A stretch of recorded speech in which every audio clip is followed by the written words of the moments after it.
Good afternoon. We'll go ahead and call the hearing to order. And the ranking member is going to be a little bit late, but she said for us to go ahead and get started so we didn't delay you all. But I want to thank all of our witnesses for taking time away from their jobs and making the trip to Washington. Some of you have come a long way, and we obviously look forward to your testimony. Since the founding of this great nation, intellectual property rights have been protected as a way to inspire innovation and perpetuate economic growth. Our founding fathers enumerated this within our Constitution, and last Congress, we passed the American Invents Act, which represents the most significant reform to the American patent system in over 50 years. The AIA included historic changes such as moving to a first-to-file system, as well as revisions in patent fees and a post-grant review process. These reforms help strengthen our patent system to ensure that the United States remains the world leader in innovation. In the patent arena, small firms play a critical role in developing innovation, producing 16 more patents per employee than big businesses do. Obtaining a patent is equally critical for small businesses in their ability to attract startup capital and grow their businesses. According to the United States Patent and Trademark Office, it takes more than 31 months to process a patent application. The AIA was passed to help reduce this backlog while also improving the overall quality and strength of the patent system. For small firms, this is vitally important, and it helps expedite the development of businesses and, in turn, aids in creating new jobs. However, as expected with major policy initiatives, there will be challenges and some obstacles. As chairman, I've frequently heard from inventors and small businesses about the changes to the patent system and opportunities to address some new challenges.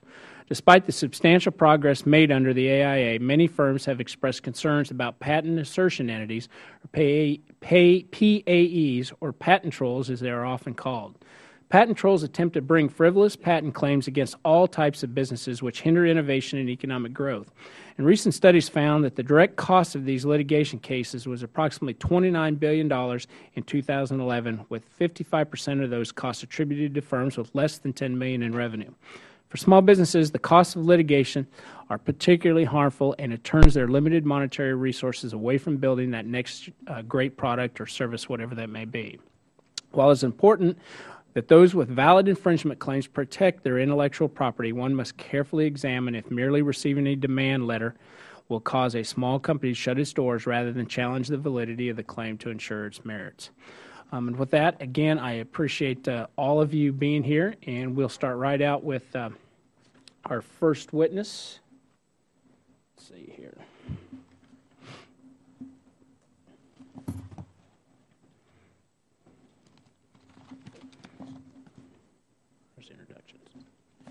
Our first witness is going to be Dennis Crouch. Mr. Crouch is an associate professor at the University of Missouri School of Law, where he specializes in patent law.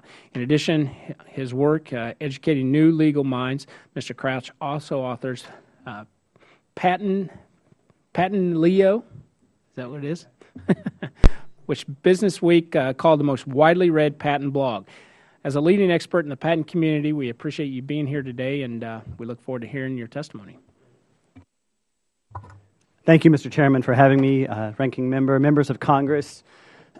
Usually we think of patents as a form of intellectual property, that is a form of property rights, but small businesses often see the patent system more as a set of regulations. And in fact, really, these days, it might be called a morass of regulations. That is, regulations in terms of obtaining patent protection, enforcing those patents, a morass of difficulty in terms of figuring out how to make a product without infringing patents, and as the chairman mentioned, the difficulty in terms of litigating and challenging patents and fending off litigation from patent trolls.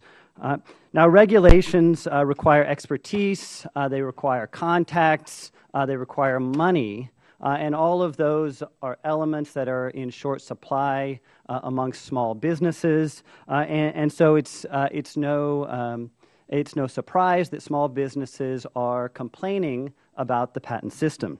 Now, in my view, the greatest problem and the keys to any kind of solution, whether it be legislative through the courts or through the patent office, is in thinking about how to reduce this regulatory burden. And in particular, I think the greatest problem and the best way to address this is by thinking about clarity and transparency in the patent system. We have a problem with the patent system today in that innovators, patent attorneys, and patent applicants have a strong incentive to hide the ball when they're filing for patent protection. That is, in essence, to disguise or not fully disclose or point out the particular innovation that they're trying to protect, and draft patent claims that are intended to delineate the scope of their property right, but in fact do so in a way that's ambiguous, that leads to some confusion down the line. And so my proposal and my idea for the best way to address the patent system is to figure out ways and focus, especially at the Patent Office, on clarity in patent rights, clarity in the scope of rights, clarity in defining who owns patent rights, and clarity in defining exactly what innovation has been developed.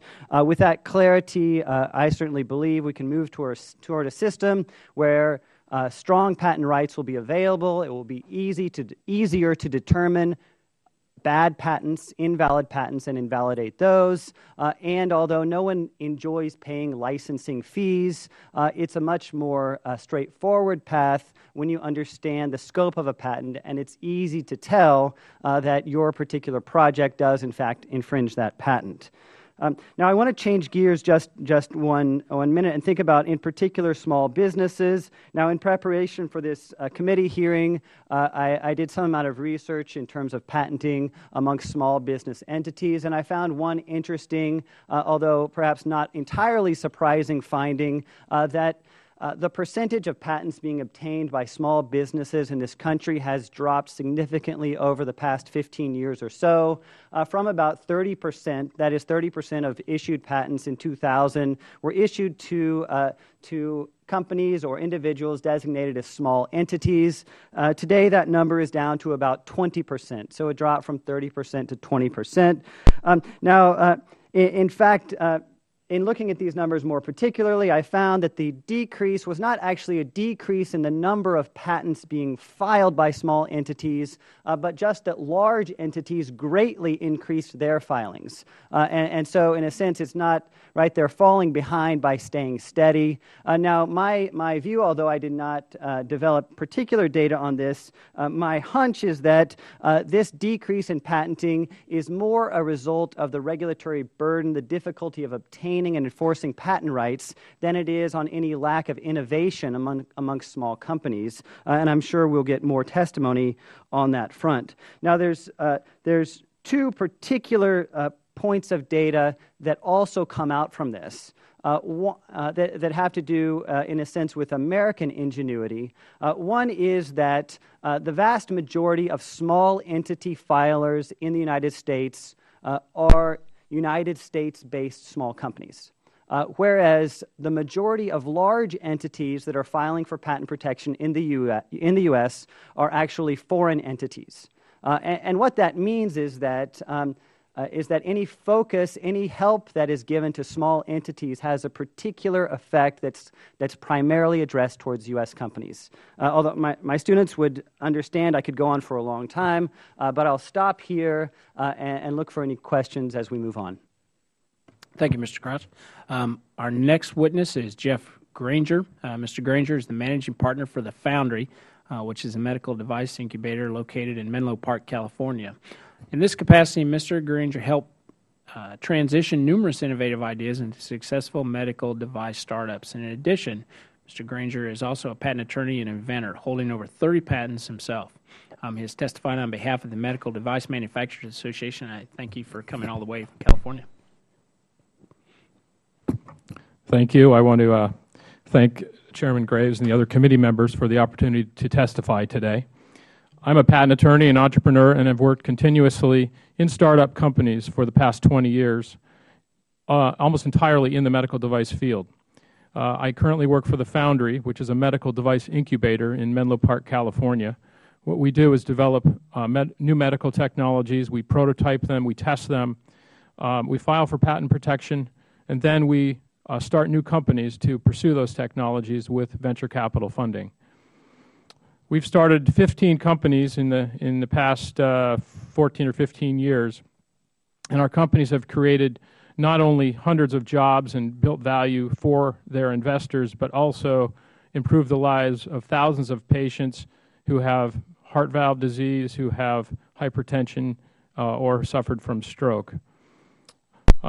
While the dialogue concerning patent reform has been at times dominated by forces that wish to weaken the patent system, I'm thankful to be able to speak today to help you hear another view, which is that of entrepreneurial companies that bring new medical treatments to Americans. We depend upon a strong patent system that provides fast and efficient examination, discourages frivolous patent challenges, and imposes serious sanctions on infringers. The United States leads the world in medical device innovation, and a major source of this innovation is small entrepreneurial companies. These companies must raise substantial capital in order to develop their products, perform clinical studies, and obtain a regulatory approval, all before a single device is sold. Investments of more than $50 million, timelines of more than 10 years from invention to commercialization are common. Understandably, investors in medical devices are intensely concerned with the ability to obtain strong patent protection. They know that after spending the money to blaze the trail to bring a new product to market, there will be some period of protection before the product can be knocked off by competitors. And any change to the patent system that impedes our ability to get patents or that weakens the protections that are conferred by patents would be a serious detriment to our ability to raise the money we need to start medical device companies. The America Invents Act implemented some significant changes to the U.S. patent system. While it's too early to tell whether the AIA has been successful as a whole, several aspects of the Act clearly improve the patent system for innovators who depend upon a predictable, efficient, and competent patent process. The change to Firstinventortofile creates more clarity and certainty by removing non-public information from the determination of who is entitled to a patent. Postgrant and inter-parties reviews improve upon re-examination by providing a process under specialized judges for overturning invalid patents, and while including estoppel provisions, which ensure that challengers will think twice before launching an attack. Of all these changes, however, the Track 1 prioritized examination has probably had the biggest impact on our ability to get new companies funded. Under Track 1, we can get a patent application allowed within 1 year. And we are now able to approach venture capital firms with patents in hand, issued patents in hand, rather than simply a collection of filed applications. As a result, we're more likely to get our companies funded, and we spend less time and less money getting through negotiations and the due diligence process. I'd like to make a comment about something that did not make it into the law. While the AIA gave the Patent Office the authority to set user fees and generate the revenues it needs, the law fell short in failing to prohibit diversion of those revenues. So long as revenue diversion remains a possibility, the PTO's budget will be uncertain and the office will be unable to do the hiring, the training, and the infrastructure improvements that must be done to improve the quality and the efficiency of the patent process. If there's one issue in which all stakeholders in the patent system should be aligned, it's the funding of the Patent Office. A fully equipped Patent Office can not only be faster and more efficient, but it can focus on improving the quality and rigor of patent examination so that those patents which are granted have undergone rigorous scrutiny and are appropriately limited in scope. This will ensure that patent rights are not unfairly wielded to the detriment of innovation, and I'd urge the committee to make this prohibition on fee diversion a priority. In sum, the extraordinary innovation in medical device technology is largely the work of small venture-backed companies that depend upon strong patent protection to raise the funds needed to bring medical devices to commercialization. Streamlining and accelerating that examination process, improving patent quality, discouraging frivolous patent challenges, and imposing serious consequences on infringers are essential components of a system that protects and encourages this innovation.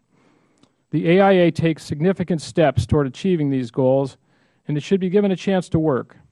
However, we must fully fund the Patent Office and end diversion of PTO fees so it can build an organization that's faster, more efficient, and highly focused on issuing quality patents. And finally, in addressing the problem of patent assertion entities, we must avoid diluting the important rights conferred by a patent upon which innovators rely. Rather, we should focus on improving the quality and rigor of the patent process. It's been an honor to speak to you today. I thank you again for inviting me to testify. Thank you, Mr. Granger. Our next witness is John Thomas, who's a professor at Georgetown University Law School, where he teaches a course on patent law and has published numerous articles and books on the subject of intellectual property law. He served as a visiting scholar at the Congressional Research Service for the past decade and was named the inaugural Thomas Alvin Edison Visiting Scholar at the U.S. Patent and Trademark Office in 2011. He formerly served as visiting fellow at the Max Planck Institute for Foreign and Comparative Patent, Copyright, and Unfair Competition Law in Munich, Germany, and as a research scholar at the Institute of Intellectual Property in Tokyo, Japan. Welcome. Thank you, Mr. Chairman, and distinguished members of the committee. It's great to have the opportunity today to testify before you about patent reform implementation and new challenges for small businesses. First, I want to thank the committee and give my congratulations to the committee for enacting the AIA. I think it's been a very positive step forward for the patent system.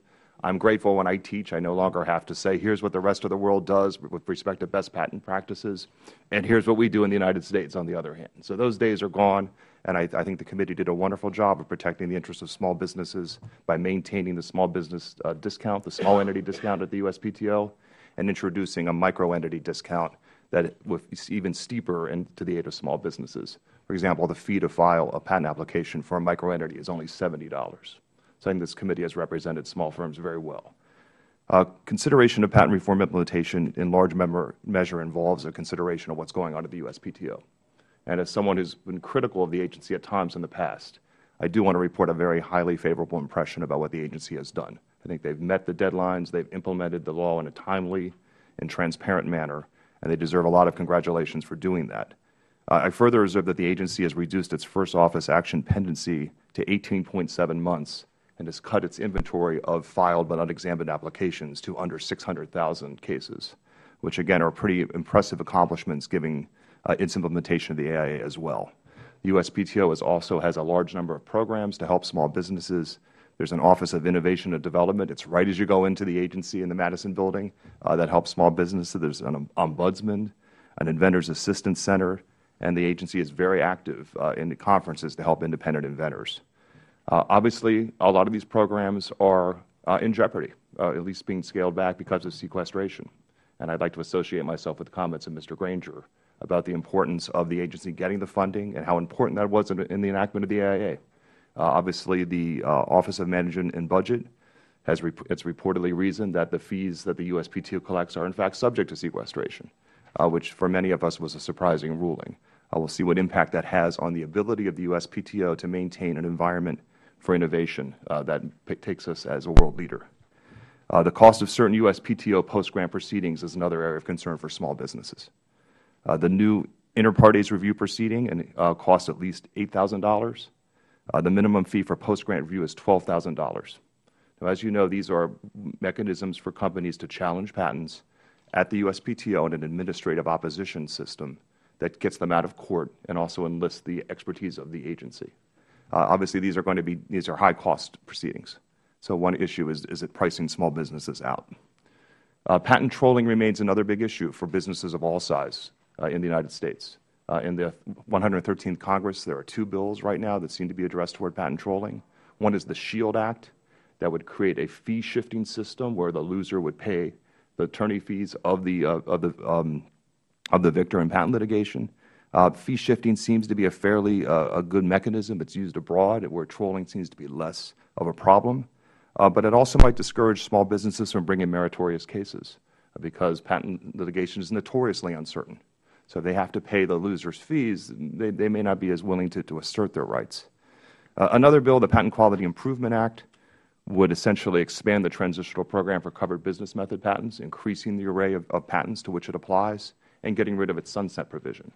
Again, harnessing the expertise of the Patent Office, keeping people out of the courts seem like good ideas.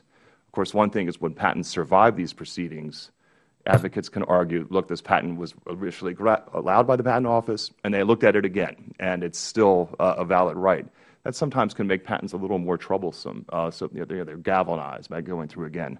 So thinking about how to deal with patent trolling is a complicated problem. I'm not sure it's amenable to a quick fix. It's something that I think is systematic with our patent system. Just one more issue to raise is, and a concern to small businesses, the so-called integrity loophole with respect to post-grant review proceedings.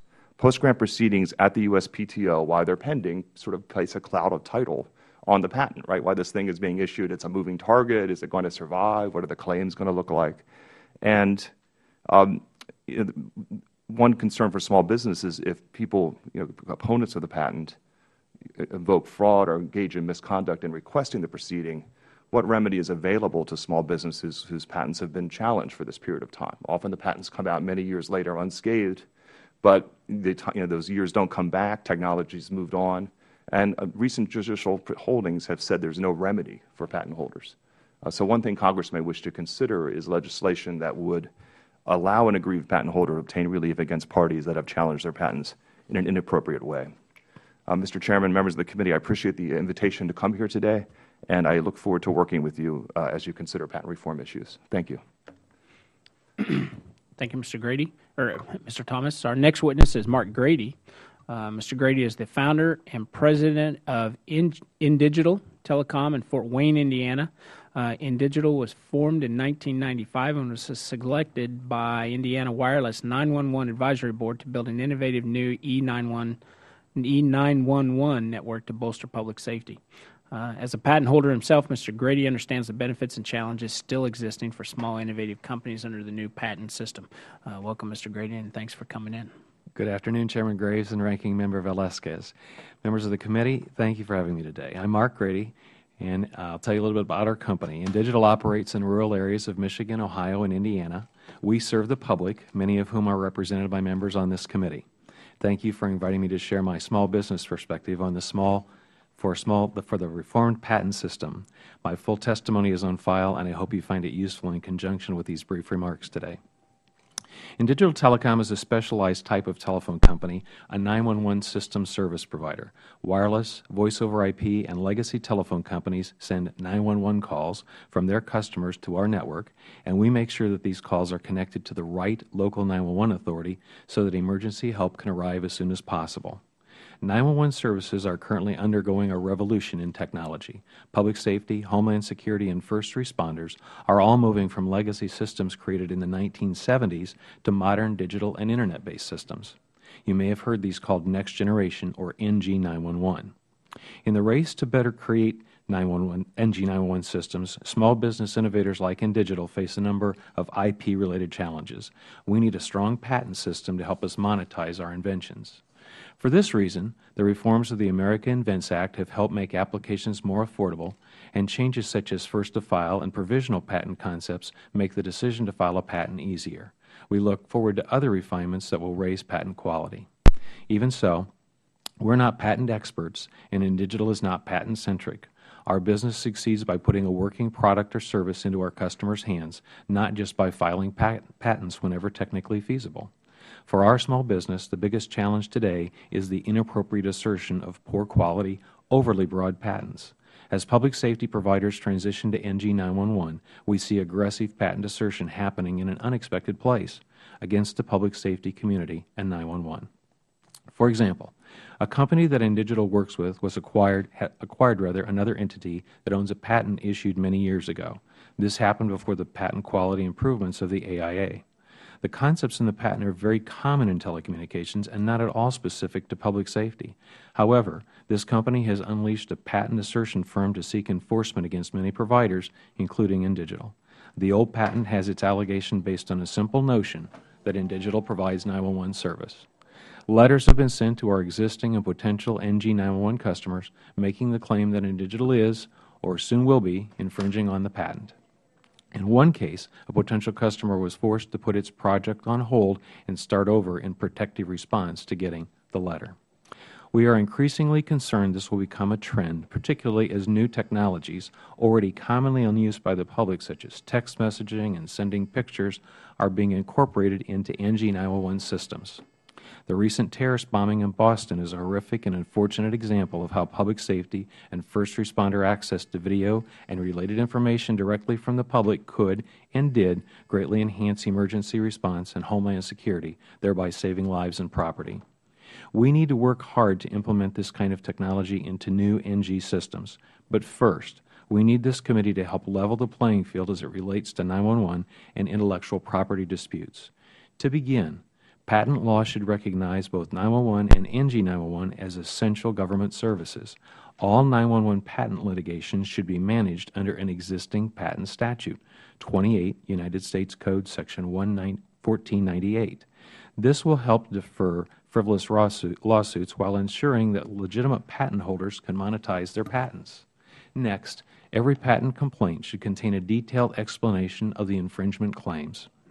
It is simply unfair to burden small businesses like ours with patent allegations that are no more substantive than a TV commercial. Whatever other conclusions you have from this hearing, our request is that this committee take prompt action to address these frivolous 911-related lawsuits while protecting valid patent holders. Thank you very much for your time, and I look forward to your questions. Thank you very much, and we'll start our questions with Mr. Bentivolio. Thank you, Mr. Chairman. Gentlemen, before we discuss the merits of the AIA as it concerns small business, I'd like to begin with a more fundamental question. The AIA changed our system from a first-to-invent system to a first-to-file system. I fear we've overlooked the basic question here. Article 1, Section 8, Clause 8 of the Constitution is the foundation upon which our entire patent system rests, and the language of the clause is as clear as it is plain. The Congress shall have the power to promote the progress of science and useful arts by securing for limited times to authors and inventors the exclusive right to their respective writings and discoveries. Please note the terms inventors and discoveries does not say the first person who files. And nobody could possibly believe the founders intended the word inventor to mean anything other than he or she who discovers a given invention. The dictionary is clear what a discovery is. Once someone else has discovered something, it cannot be discovered again. My question to the three patent lawyers here is this. If you were tasked to defend the constitutionality of the AIA in court, when the AIA clearly takes the right of patent away from the inventor to confer it instead upon the first person to file, even when it can be determined that he is or she is not the first inventor, could you do it? And if so, how? I think the current system is highly defensible, sir, and the reason being is that it's the first inventor to file. So it is someone who has invented the technology herself and has submitted an application. Even prior to the AIA, if I invented and kept something as a trade secret for years and Professor Crouch then filed, I would not get the patent and Professor Crouch would. So in fact, the law has long been the case, or the patent law has long been the case in the United States, that the patent proprietor is not necessarily the first inventor in the manner that you seek. The bottom line is it has to be the inventor herself and someone who has not derived it from another who seeks the patent. And thus I believe that the first-to-file system comports with our Constitution. Right, but you can't just change the meaning of the word inventor. In the Constitution, 224 years later, the Constitution doesn't even use the word patent. Clause 8 specifically says Congress's job is to protect the discoveries of inventors. You can't just say an inventor now means he who files, he or she who files. Kendall versus Windsor, 1859, the Supreme Court held that only writings and discoveries of authors and inventors may be protected. You can think this over and respond on the record. My time is short, and I'd like to talk about solutions. Oh, well, again, it seems to me that you have to be the first to file, but you actually have to be an inventor. So not if I steal the invention of Professor Crouch and file, I'm not an inventor and I won't get the patent. So I'll stick to my guns on that one. Thank you. Okay. I yield back my time. Thank you. Thank you very much. Ms. Velasquez. Thank you, Mr. Chairman. And let me take this opportunity to thank all the witnesses for being here. And I'm sorry that I got here late. I was in another meeting. But I just would like to address my first question to both Mr. Crouch and Mr. Thomas.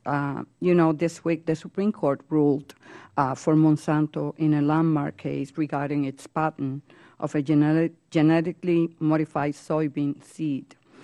It found that self-replicating products can be expansively protected from patent infringement. I just would like for you to comment on the impact of this ruling. Yeah, I'll start. You know, so when I think about Monsanto's patents on their Roundup Ready genetically modified seeds, the kind of future impact for that technology in particular is most interesting, not because of the Supreme Court decision, but because over the next couple of years, and now I think less than 2 years, the patents covering those innovations will all expire. And what that means is that anyone then who would like to can genetically modify whatever plant they want to by adding those genes into those seeds. Mm-hmm. And so while Monsanto has really had that technology locked down for the past 20 years and not allowed kind of Roundup Ready, tomatoes, Roundup Ready, whatever crop you want, that's now potentially going to change, and that's going to have a dramatic marketplace effect, and we just don't know where that's going to go. In terms of short term, do you think it will hurt consumers? And I think that the Supreme Court decision, which was a 9-0 decision, was entirely expected. It would have been a very surprising decision, just because although the technology at issue are these genetically modified seeds that raise some political concern about whether that's patentable, the particular legal doctrine was quite clear in my estimation, and so no one expected really that to be overturned. Okay. My views are the same as those of Professor Crouch. I understand that self-replicating technologies raise complex issues of intellectual property and agricultural policy, and farmers have often cited their traditional right to save seed and replant. And they can continue to do so, just not with someone else's patented seed. And again, it's a time-limited right, as Professor Crouch said, and soon as the case is effectively going to be moot. Thank you. Mr. Crouch, the U.S. PTO reduced the backlog of applications from 722,000 in December 2011 to 607,000 in March of this year. And during the same time, the number of examiners increased by 22%. Is it correct to assume that this decrease in the backlog is due to an increase in the staff, or there's some speculation out there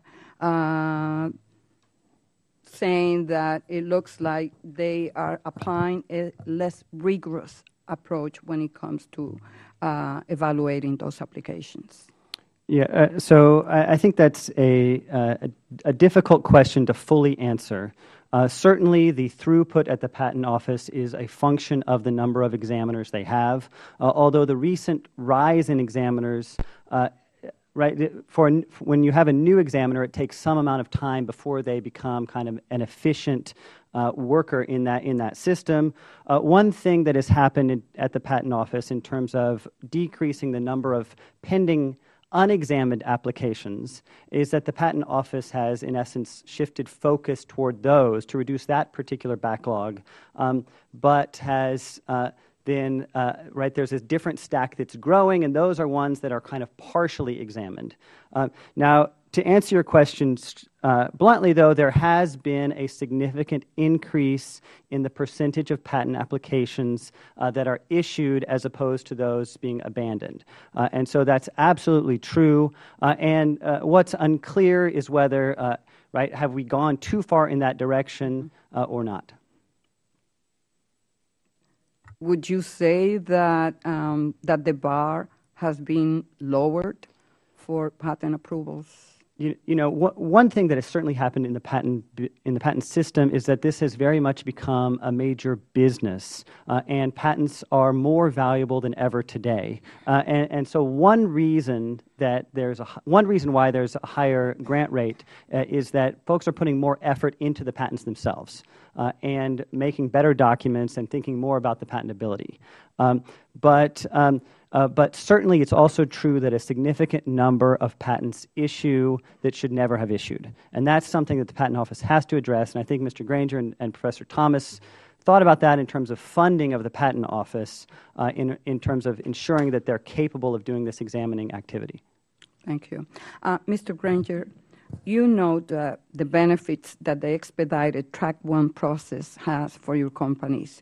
Could this two-track system create an advantage for those companies with deeper pockets while adversely impacting those unable to afford the higher fees associated with Track 1?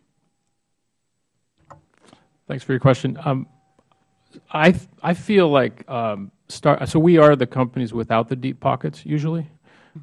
We're in that position, and so I feel that the cost of that filing fee, that added filing fee, is not a deterrent to using that system, and it's well worth it.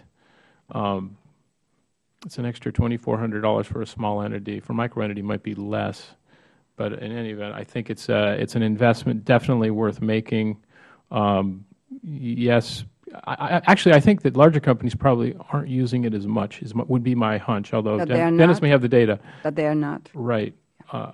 I think smaller entities tend to want to get their patents faster because they need the funding to move forward. That's right, and to establish the credibility with investors and others. And the Patent Office did just reduce the fee down to $2,000, and so it's now slightly cheaper even. Okay. Thank you, Mr. Chairman. Mr. Mulvaney. Thank you, Mr. Chairman. Thank you, gentlemen, for being here today. I'll talk a little bit about the AIA and the impact that it's had. Personally, for me, having come out of a real estate background, I always liked the first-to-file system better because it brought a certain certainty. I think if we try to run a real estate-based economy under a program where the first to think they had acquired it but didn't tell anybody else about it would be an absolute disaster. So I was somewhat sympathetic to the folks who wanted to see the first-to-file system take place. But, Mr. Granger, I'll start with you. Because it sounds like you're probably as plugged into the small business community here as anybody. Tell me, I got the impression from your testimony you think the impact on small business, specifically of the AIA, has been positive. Am I reading that correctly? Absolutely. That's my experience and impression. I think, there's many aspects to the AIA, but just I think the clarity that you get from Firstinventortofile is excellent, because we now know when we look at a patent application exactly when the priority of that document begins. We don't have to wonder whether did they invent sometime earlier than that. So that clarity really helps our investors understand who's going to own this intellectual property. And I think you also mentioned that the number of patents applied for by small business entities has actually stayed the same or gotten slightly larger. Everybody else has gotten larger as well, so the percentage has gone down, but small businesses are still actively engaging in protecting themselves through applications for new patents. Absolutely, and certainly in my industry that's the case. I also think in the information technology industry there's been so much focus on the importance of patents, for better or for worse in the last few years, that now they're focusing much more on filing than in the past. Now, a couple of you, and Ms. Velasquez asked you as well about some of the improvements at the U.S. Patent Office. Is that related directly to the passage of the AIA, or is there a different justification or rationale behind that? And that's to everybody. If we've seen the backlog go down, we've seen the fast-track systems used. I mean, how much can the AIA take credit for these, or would these be separate and apart from the passage? So I think in the time since the passage of the AIA, the biggest change at the Patent Office has been that they have had more money. And that was part of the AIA in that there was an immediate, I believe, 15% surcharge they were able to add to fees. And then in addition, since then, they've been able to set their own fees in a way that, that essentially structures their budget in a way that allows them to examine this backlog of patents. But again, what I'm hearing from Mr. Granger is that the addition of those fees have not deterred small businesses from continuing to take advantage of applying for patents. Is that correct? That's certainly my experience. Who was it that said that, and I apologize, I don't remember, that said that the sequester has been ruled to apply to fees of the Patent Office? Was that you, Mr. Thomas? It was, sir. Are you aware of whether or not any other fees, fines, those types of things, similar types of monies that are collected by other agencies have been treated the same, or is the U.S. Patent Office being treated differently here? Regrettably, I'm not an expert on that point, but I am of the strong conviction that the amount of funding that's being discussed to be taken away from the agency means that that 600,000 application backlog is going to go right up, and there's going to be a lot of other problems. So I wish I had more information on you, but that's the best I know. I understand. I'll finish with you, Mr. Thomas. You have mentioned in your testimony the SHIELD Act. And I was just wondering if you might want to talk a little bit more about, you said, I got the impression that generally you were in favor of it, but there were certain risks involved with it. This is the program that would essentially create a loser-pays system within the patent infringement area of law. So tell me very quickly, I've got a minute left, the advantages and disadvantages, the risks and the benefits. Right. So to remind the committee, the SHIELD Act mandates an attorney's fee award in favor of any party that prevails on either validity or non-infringement, with exceptions for initial assignees of a patent, universities, and companies that spend substantial resources on the production or sale of the patented invention. And that means litigants would have to post a bond before they could even get into the courthouse. One of the issues with fee shifting, it certainly would discourage suits that may not be all that meritorious. But even a patent owner who brings a suit, it's a very close case. It's a meritorious case. It's just you lose. Litigation has its uncertainties. Would have to pay fees. So the risk is that it really targets specific classes of patent proprietors rather than really going out. What I think we probably should be doing is behaviors. So in other words, identifies actors, but not by their status, not by their behavior. How would you respond to Mr. Thomas? And I'm generally in favor of loser-pay systems. How would you respond, though, to the criticism that having to post a bond would actually have a chilling effect disproportionately on small businesses in terms of pursuing their patent rights? I believe that's correct. I would agree with that assertion. Thank you, Mr. Chairman. I yield back. Ms. Chu. Well, as a member of the Intellectual Property Subcommittee in the Judiciary and a member of the committee that marked up the America Invents Act, I commend Chairman Graves for convening this hearing to discuss how this bill affects the small businesses of America, and to commend all of you witnesses for the testimony. I found it to be very valuable. In the Judiciary Committee, we're closely following the patent troll issue. From our examination, we've learned that patent assertion entities don't have a favorite target. They're not just going after the large businesses, but the small ones and even individual customers. Now, Mr. Grady, you mentioned that your business is a victim of patent privateering, in which a competitor company transfers patents to patent assertion entities and provides incentives to assert them against their competitors. Companies like Google and BlackBerry are also victims of this and are speaking out. But small businesses do not have the resources of these companies to fight these frivolous infringement lawsuits. Can you tell us about your experience in fighting the patent assertion case, and did this assertion entity file suit, and how much your company has spent on legal fees? They have not yet filed suit. We've only been threatened. We've spent about $45,000 so far in the matter in legal fees and internal time to try and protect any damage to the company for the alleged infringement. So it's been very difficult. We don't know yet what the claim is. We think that it's likely to be a very simple concept. What we have in the 911 space is that there was not a lot of technology that was patented in the 911 sector. It was all based on industry standards. So now we've got this tide that's turned, that we have these PAE issues that we're battling. And what I'm sort of asking for is a carve-out that public safety be given a little bit of laser-like precision in protection, that it be governed by the federal court as opposed to civil. Mm-hmm. Well, Mr. Grady and also others on the panel, I'd like to ask this question about patent trolls targeting end users. In a Judiciary Committee hearing recently, I was outraged to hear that Cisco reported that 13,000 of its customers got demands from patent trolls, and these were customers that simply were using routers. They were the end users of these routers. I wonder if you have experience with end users getting these types of baseless patent infringement cases, and what your customer base has received. Have any of them resorted to paying settlement fees to avoid litigations? And is there something that Congress should do to protect consumers from patent trolls that go after end users, such as your clients? I'll respond to that, too. We use a good bit of Cisco equipment in our business, and yes, our end-user customers have received demand letters, both for Cisco equipment and for other digital subscriber line, or DSL equipment. Most businesses, I think, that are served by small independent telephone companies were targeted by that, and a lot of those end users got demand letters as well. Frequently, they referred them to us. We referred them to the vendor that we purchased them from, and tried to dispute the claim informally as much as we could. But it's been an ongoing problem. And do you know if anybody's paid these fees? Not to the best of my knowledge. I was involved in a matter in 2002, prior to AIA, where a small business was hit with a shopping cart violation proceeding, and we successfully defended against that. Does anybody else on the panel have any?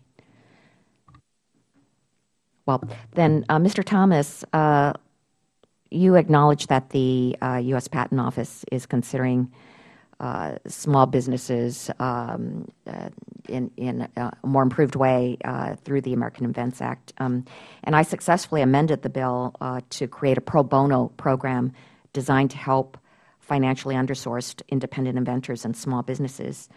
Are you familiar with the pro bono program and how it helps small businesses? And if so, do you think there are improvements that can be made to not only sustain the program but make it more successful?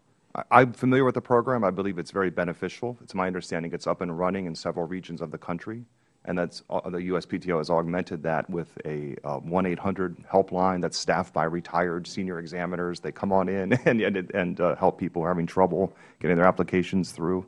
They have inventors conferences all over the country that people are attending. So I think the pro bono program, it's just starting. So I think it's early days before we can assess it fully. Again, with sequestration means that these programs are going to be scaled back. Okay. Thank you. I yield back. Mr. Hanna. Thank you, Chairman. This is for anybody, but maybe Mr. Granger. Patent trolling. I guess the overlying assumption is it's a bad thing. Right? But there's been estimates that less than 8% of the total number of cases brought would actually survive in court. Can you talk about what that means in a I mean, it seems like profiteering, pirating, yet people still opt to pay fees to get to settle it. So the whole thing is a kind of this mixed match of leverage, disproportionate and unfair. Can you just talk about that if you think I'm at all right in that? Well, I'd say at the outset that patent assertion entities or trolls have not been a big issue in medical device industry. However, reportedly, some of the biggest trolls out there, some of these organizations that collect intellectual property, are amassing war chests of medical device related, healthcare related patents. So we may see this in the future. My view is that it needs to be addressed on two fronts. One would be just the Patent Office doing a better job so that overly broad patents are not issued in the first place. And maybe there needs to be some sort of systemic reexamination of patents in certain art spaces, and particularly in the computer software space. But in addition, what really makes the whole troll industry thrive is that everybody settles. And if you could get at that problem, works in the legal profession. Yeah. So, maybe there could be a pool created for companies to collaborate in defense of these claims, and also maybe an insurance scheme has been proposed to fund defending rather than just settling. Because if you can stop settling, then there won't be. What you're saying is it's unbalanced, and there's no one on your side, right, if you're that victim. Mr. Thomas? Well, Yeah, I tend to agree with your assessment, and I'm impressed that the committee is aware of this issue at this level of detail. I think there was an effort in the AIA to deal with trolling in terms of having rigorous post-grant reviews at the agency that would get suspect patents before them. Obviously, the price of the proceedings is high. Also, it's a public goods problem. There's many are accused of infringement. Who is actually going to lead the charge to invalidate the patent? Why should I do the effort if I can get Professor Crouch to do it? So that also tends to be an issue. Again, I think quality patent grant and an effective and efficient revocation proceeding at the agency may be the ways to go. Is there a good side to it? I mean, it seems like there might, why would you pursue a patent to basically take it if you didn't have an opportunity to do something more with it? I know that may be beside the point, but... Well, there are many different flavors of patent trolls, which makes it difficult to elucidate this problem. But some are startup companies, some are universities, some are companies that are marketing other products, but not that particular product. So we have a lot of different kinds of patent assertion entities or non-practicing entities to deal with. So the good side can be, sure, it's a small company that wants to market its product, just hasn't done it yet. Sort of sorting out behaviors that we like and those that we don't, I think is Is it possible that if you lose a lawsuit, you should pay more than the cost? That there should be some compulsory damages associated with it? Absent an antitrust violation or sham litigation, we don't currently have such a system. That seems to me to be fairly draconian, but I have to think about it. I've never heard that proposal before. Thank you. I yield back. Mr. Rice.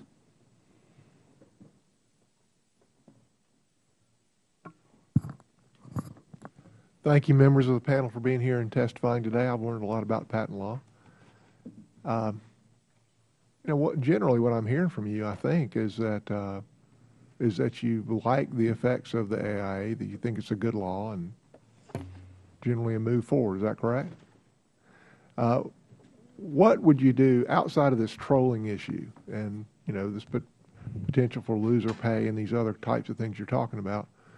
What would you suggest to make this law better?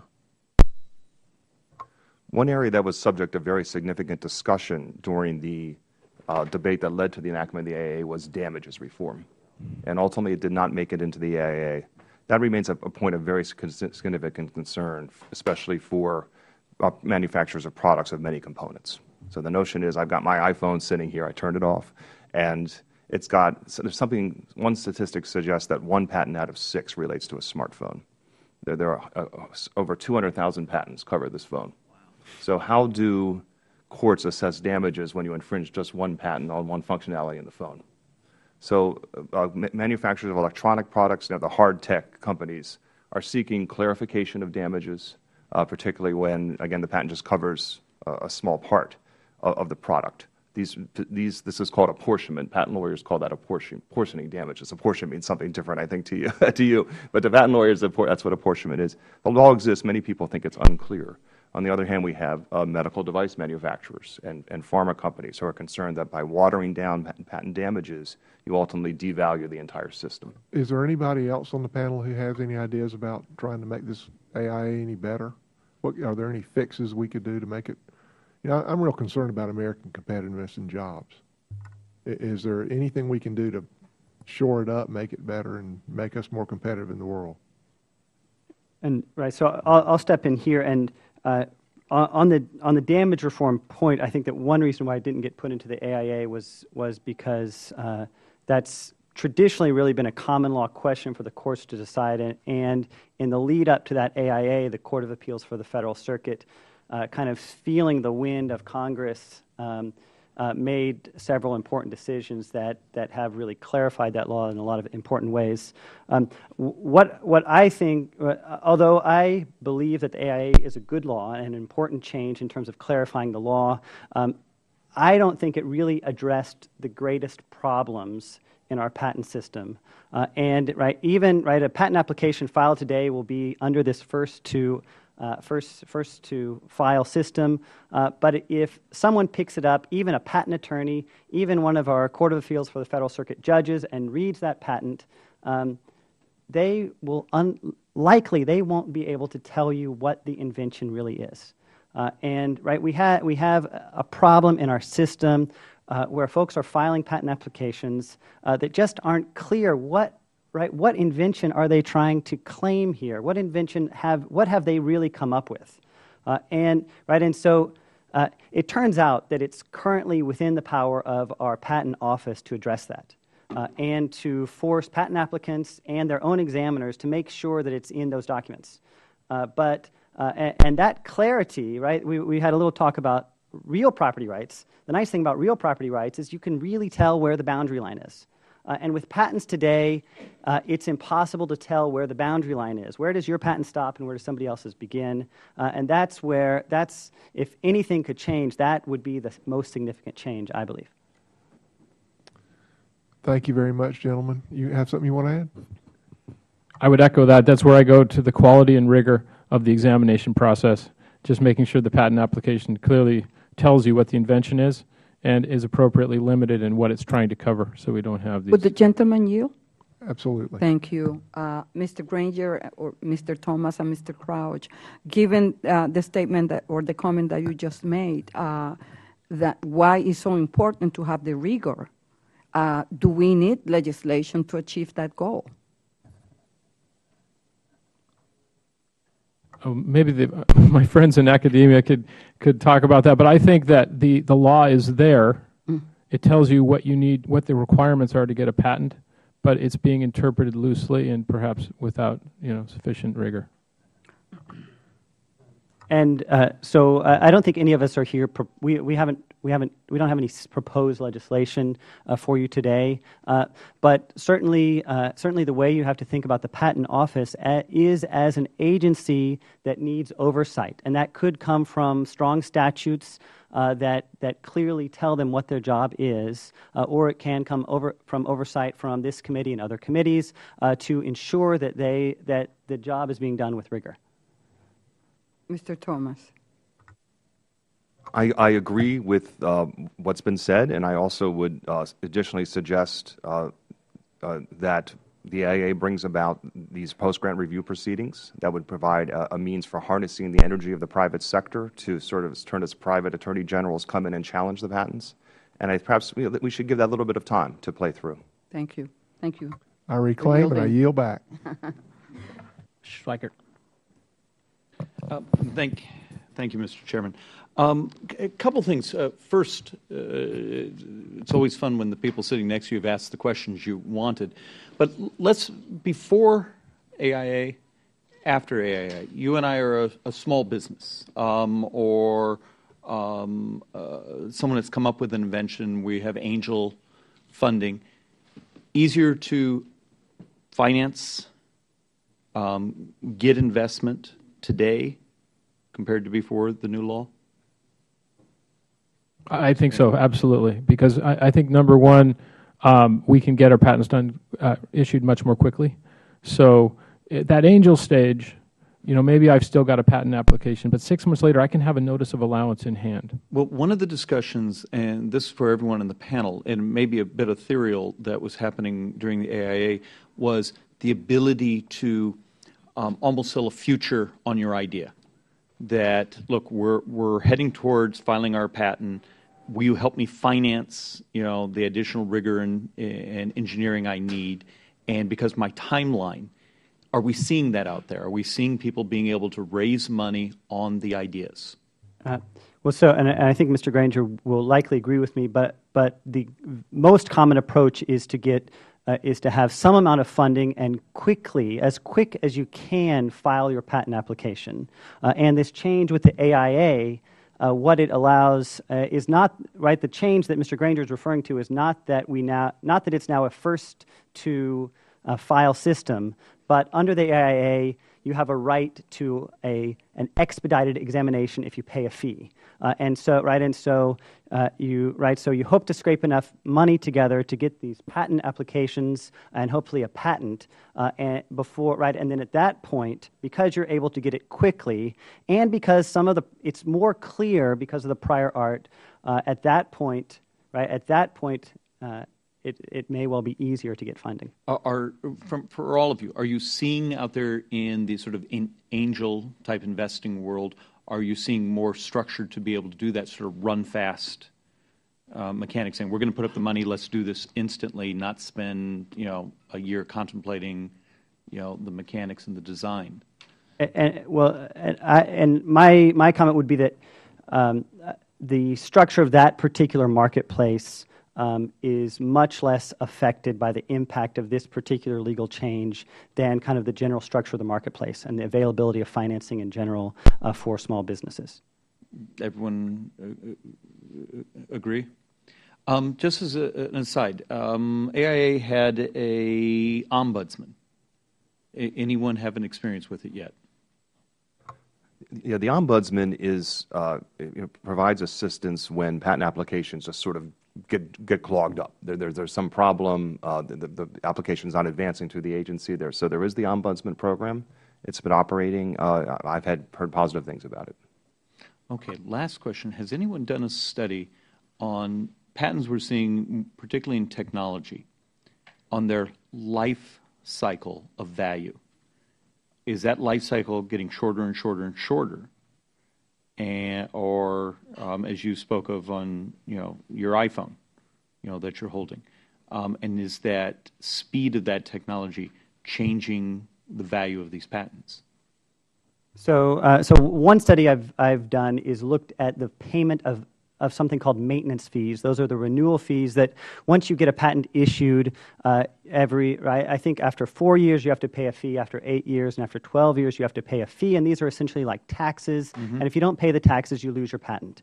And so over the past 15 years or so, the percentage of entities that are paying the fees, all of the fees, stretching out to the end, has increased.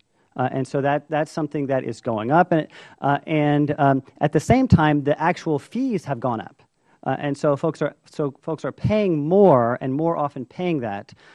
Now, the change, I would estimate the change in why that's happening is generally because of this recognition of patents as a strong form of intellectual property right. Whereas 20 years ago, most companies did not think about patents on the CEO level, and now they are. Small and large companies. And we're not going to have time because I was heading towards this whole discussion of patents almost becoming commoditized out there as, you can borrow on them, trade them, and how you turn them into cash flow. But, Mr. Chairman, thank you. Yield back. Mr. Benvolio, do you have another?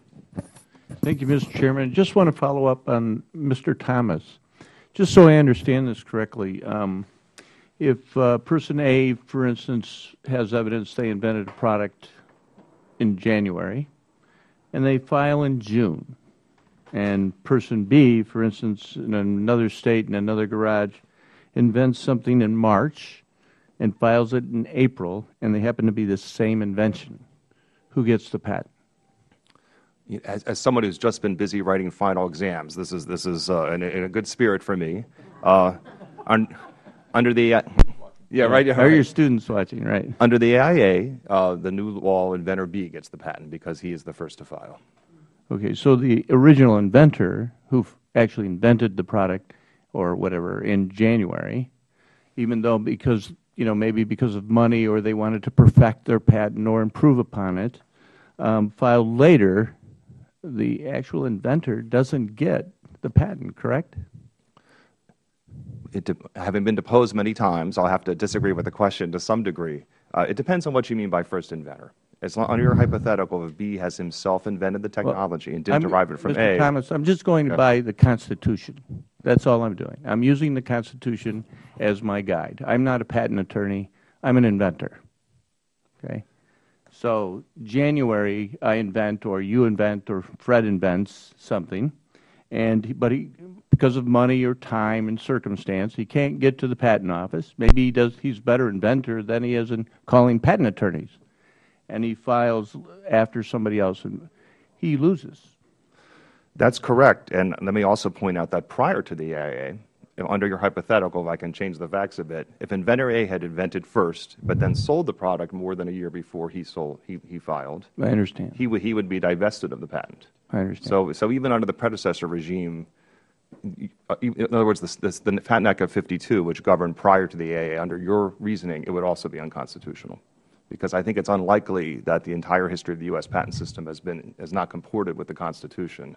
I'll have to come to a different conclusion than you about its constitutionality. Okay. Well, I'm just going by the definition on the OED, what an inventor is, and it's the authority for definition of words. And in 1789, what the word inventor meant. One way to discern the meaning of legal documents is to look at the dictionary. Another is to consider intellectual property policy. If we have patent terms that run 20 years in the date of filing, we want to get them patent in, filed, and as long as it is the person himself is an original inventor under the AIA, that person can obtain the patent. I think that's a salutary policy goal for this country. Thank you. I yield back.